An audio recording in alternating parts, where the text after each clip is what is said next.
Salamanca, Scotrino. 1610. Dragged to the Plamayor, bound to the stake, Isabel looked upon the crowd.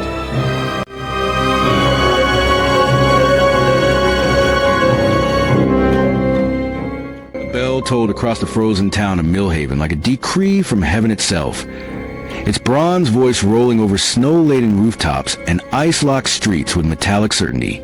It was December 15th, 1872, and the sound should have been joyous. A celebration of union, a divine blessing upon sacred vows. But for Evelyn Ashford, standing in her ivory silk gown at the threshold of what the gathered congregation called her new home, the bell's resonant call carried no benediction. Each peal struck her ears like a judge's gavel, pronouncing sentence upon a crime she had not yet committed but already contemplated. The winter had been particularly cruel that year, sealing doors with ice and forcing lungs to breathe frost. In the oppressive silence between the bell's tolls, every footstep echoed with unnatural clarity. Every whispered prayer from the departing wedding guests seemed to hang in the crystalline air like visible breath. The townsfolk watched her with eyes that seemed to know something she had not yet dared admit to herself, that this threshold she crossed was not into marriage, but into a beautifully appointed prison. She stepped across the oak boards, feeling them groan beneath the weight of her silk train, as if the very house resisted her entry. The floorboards were old, older than her 19 years, older than her husband's 37, worn smooth by generations of women who had crossed the same threshold with similar hope and similar dread. The shadows in the entryway pooled unnaturally, cast not by the winter sun, but by something deeper, something that seemed to emanate from the walls themselves. The house into which she had been delivered, for that was how it felt, a delivery rather than an arrival, bore the weight of ancestral expectation in every timber. Built in 1834 by her husband's grandfather, it stood as a monument to prosperity earned through textile mills and land speculation. The parlor walls were paneled in rich mahogany, their surfaces reflecting the flames of an enormous hearth that seemed to consume log after log without ever truly warming the room. Heavy velvet curtains in deep burgundy blocked out the pale December light, creating an atmosphere of perpetual twilight even at midday. But it was the ropes that caught her attention first. Thick braided cords that held back those oppressive curtains, knotted with such finality that they seemed less like functional ties and more like restraints. Every window bore them. Every doorway displayed them, as if the house itself were bound and gagged. She found herself staring at these bindings with an intensity that made her husband, Thomas Whitmore, clear his throat with disapproval. "The curtains were my mother's choice," he explained, his voice carrying the tone of a man accustomed to having his words received as law. She believed a proper home should be sheltered from the vulgar gaze of passers-by. Evelyn nodded obediently, as she had been taught, but her fingers traced the rope's twisted fibers when he wasn't watching. The binding was tight, professional, the work of someone who understood knots, who understood that some things, once secured, were never meant to come undone. Her marriage had been arranged with the same methodical precision as those curtain ties. Her father, Samuel Ashford, had accumulated debts that threatened to swallow his small dry goods store.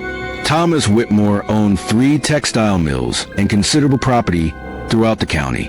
The transaction had been conducted with business-like efficiency. Evelyn's youth and supposed purity exchanged for the cancellation of debt and a modest dowry that would secure her father's remaining years. She was not a bride in any romantic sense. She was collateral, a living promissory note signed in white silk and orange blossoms. The servants, a cook named Martha and a housemaid called Jane, watched her with expressions that mingled pity and resignation. They had seen other young wives enter this house over the decades. Some had adapted, learned to move silently through the rooms, to speak only when spoken to exist as graceful ornaments in Thomas's carefully ordered world.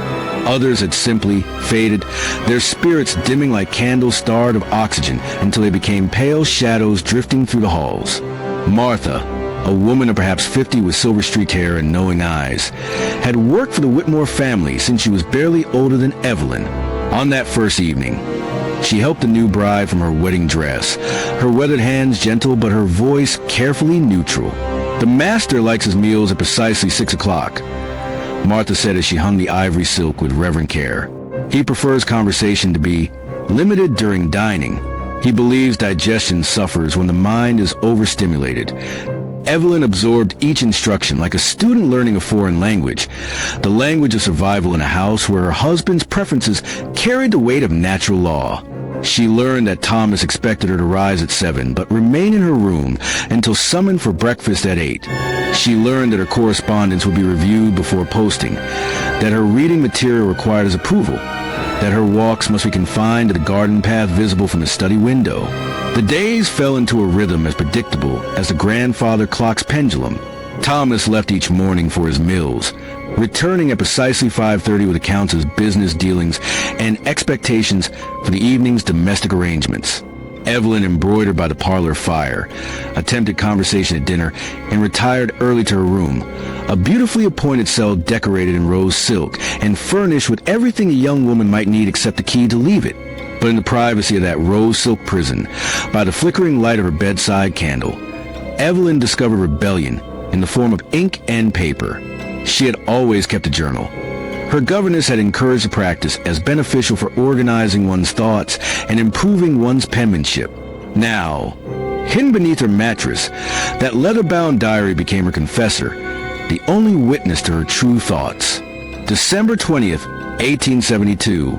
Asterisk today, he informed me that I am no longer to receive letters from my sister without his review. He says correspondence can introduce unsuitable ideas into a wife's mind. I nodded and thanked him for his consideration, but I did not mean it.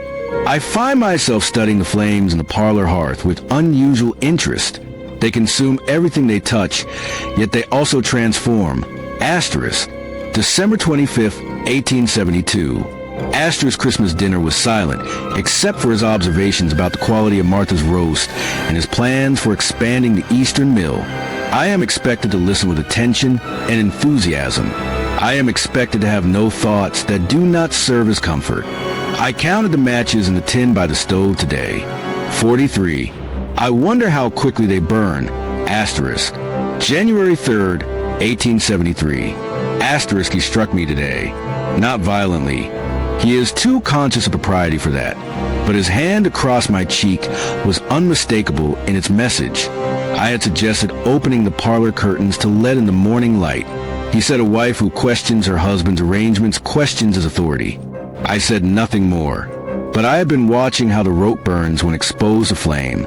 It chars quickly, releasing the most acrid smoke. Asterisk. Her observations became experiments. She began to understand fire not as comfort, but as potential, a force that could transform, that could liberate, that could erase. When Thomas was at his mills, she tested small things. How quickly did cotton fabric catch? How it will behave differently? What happened when flame met the old, dry timber of windowsills and door frames? The house revealed its vulnerabilities to her patient study. Built in an era when heating meant multiple fireplaces and cooking required wood stoves, it was a monument to combustible materials. The walls were timber and plaster, the floor seasoned oak, the furniture upholstered in fabrics that would welcome flame like old friends. Even the wallpaper, with its elaborate patterns of roses and vines, seemed designed to carry fire from room to room like a fuse.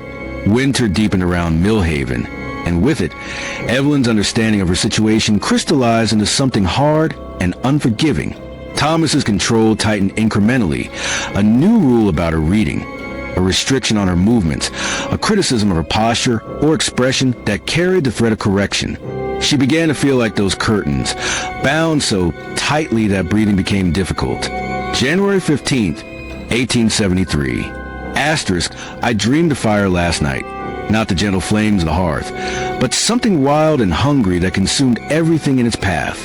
When I woke, I was not frightened. I was disappointed that it had only been a dream.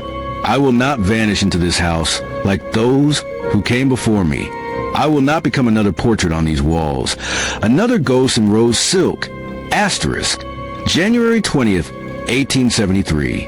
Asterisk, he has forbidden me to write letters entirely now. He says a wife's thoughts should be directed toward her household duties, not scattered through correspondence. He does not know about this diary. He does not know that I have been collecting matches, storing them in a tin hidden behind the loose board near my window. He does not know that I have tested every rope in this house and found them all eager to burn. Asterisk. The transformation in her thinking was gradual but inexorable. She began to see the house not as her prison but as her opportunity. Every beam was a potential torch, every curtain a ready wick, every rope a fuse waiting for the right spark. The very features that made a showcase of prosperity, the rich fabrics, the polished wood, the elaborate furnishings, also made it perfectly prepared for destruction. Thomas noticed a change in her demeanor, though he misinterpreted its cause. Her growing calm, her willingness to agree with his pronouncements without argument, her habit of staring into fire with what appeared to be contentment. All of this he attributed to her finally accepting her proper role as his wife. He began to speak of children, of expanding the family, of the legacy they would build together in this house that had sheltered Whitmore's for nearly 4 decades. But Evelyn was planning a different kind of legacy entirely. The night she chose came a storm that seemed summoned by her will. February 8th, 1873, a date she had circled in her diary weeks in advance. Though she told herself it was merely to mark the anniversary of her grandmother's death. The wind howled around the house like something alive and angry, driving snow against the windows with such fury that the glass trembled in its frames. Thomas had retired early, complaining of a headache brought on by the weather and the day's business pressures. Evelyn waited until she heard his snoring to the wall that separated their bedrooms. Another of his proprieties, that married couple should maintain separate sleeping quarters to preserve the wife's modesty and the husband's undisturbed rest. Then, still in her white cotton nightgown, she rose and retrieved the tin of matches from its hiding place. Her hands were steady as she lit the first match. She had practiced this moment so many times in her mind that her movements felt choreographed, predetermined by months of careful planning. The flame caught immediately, bright and eager in the darkness of her room. She touched it to the curtains first, those hated burgundy draperies that had shut out light and air and hope for so many weeks. The heavy fabric resisted for only a moment before the fire took hold, racing up the cloth with a sound like whispered secrets. Smoke began to curl toward the ceiling, thick and acrid, carrying with it the scent of her liberation. Room by room, she moved through the house like a priestess conducting a sacred ritual. Each flame was deliberate, each choice of kindling considered and planned. The parlor curtains caught with enthusiasm, their ropes burning through with sharp cracks that sounded like bones breaking. The wallpaper in the dining room curled and blackened, its rose patterns dissolving into abstract shapes that seemed to dance in the growing heat. She saved the staircase for last, knowing that once she set fire to those well-seasoned oak steps, her path of retreat would be cut off. Standing at the bottom of the stairs, match in hand, she felt a moment of perfect clarity. Behind her, the house was already transforming, walls breathing with heat, windows glowing with inner light, the very air alive with the sound of destruction. Ahead of her lay uncertainty, but it was an uncertainty of her own choosing. The match fell like a blessing onto the stair runner, and the fire raced upward toward Thomas's bedroom with hungry purpose. By the time he woke, coughing and calling her name through the smoke, she was already gone. Some witnesses later claimed they saw her silhouette against the flames, standing in the front doorway, like a figure carved from light itself. Others swore she had vanished into the storm, her white nightgown making her invisible against the driving snow. The volunteer fire brigade arrived too late to save the house, but in time to see the final act of her drama. The roof collapsed inward with a sound like thunder, sending sparks high into the storm-dark sky. The bell in the town church, the same bell that had tolled for her wedding, rang out in alarm, but to some it seemed to toll in triumph, as if even the bronze approved of what had transpired. Thomas survived, pulled from his bedroom window by neighbors who had seen the glow and come running through the storm. He lived, but he was forever changed, his face scarred by smoke and flame, his hands bearing burns that never fully healed, his voice reduced to a whisper that carried the permanent rasp of damaged lungs. He claimed no memory of how the fire had started, insisted it must have been an accident, perhaps a fallen ember from one of the many fireplaces. But the townspeople knew better. They had seen the methodical way the flames had spread, room by room, as if guided by intelligent purpose. They found no trace of Evelyn's body in the ruins, despite searching through every pile of ash and debris.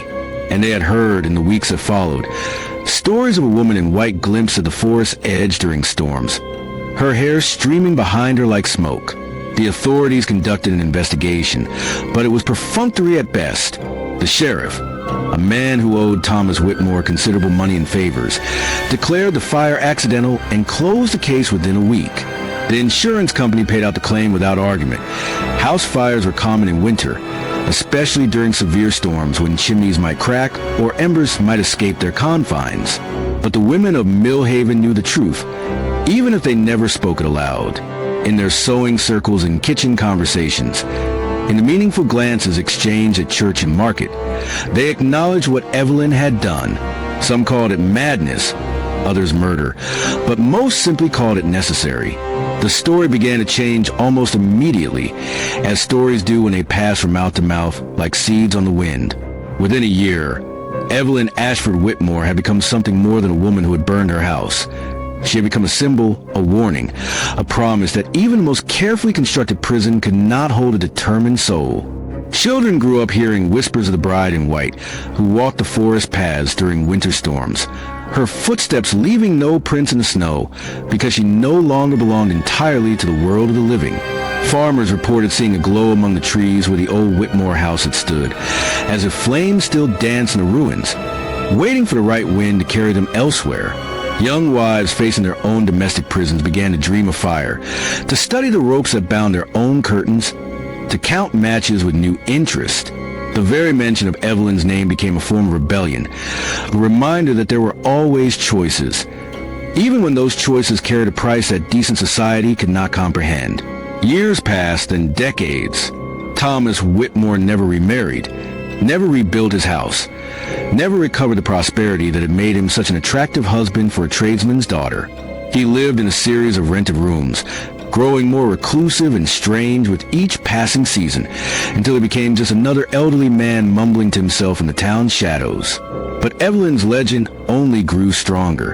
Historians attempted to separate fact from folklore, to determine whether she had perished in the flames or escaped into the wilderness, whether the fire had been accident or intention, whether she had been victim or villain. They found fragments, a diary page preserved by accident, newspaper clippings that mentioned the fire but omitted her name, insurance, documents that listed the contents of each room, but not the woman who had lived among them. The truth, as it often does, dissolved into something more powerful than mere fact.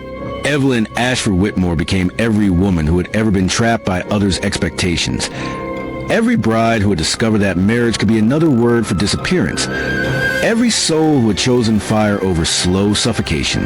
And on winter nights when storms rage across the valley, when the wind howls through bare trees and snow drives horizontal across frozen fields, travelers sometimes report hearing the sound of a bell tolling in the distance, followed by the unmistakable crackle of flames consuming dry wood. They find no church, no fire, no explanation for what they have heard. But the women of the valley know. They understand that some fires, once lit, never truly die. They simply wait beneath the surface, ready to spring to life when conditions are right. When someone else finds herself bound by ropes disguised as ribbons, trapped in a cage decorated with silk and called home. The bride who burned her wedding house to escape the chains of 1872 had taught them that there were worse things than death, and sometimes the only path to freedom led through flames. Whether she had found peace in destruction or life in flight, she had left behind a legacy more enduring than any marriage, any house, any expectation of feminine submission. She had left behind the knowledge that even the most carefully knotted rope could burn, and that sometimes the only way to escape a beautifully appointed prison was to burn it down around you and walk away through the smoke, white gowns streaming behind you like a flag of surrender that had become, in the end, a banner of victory.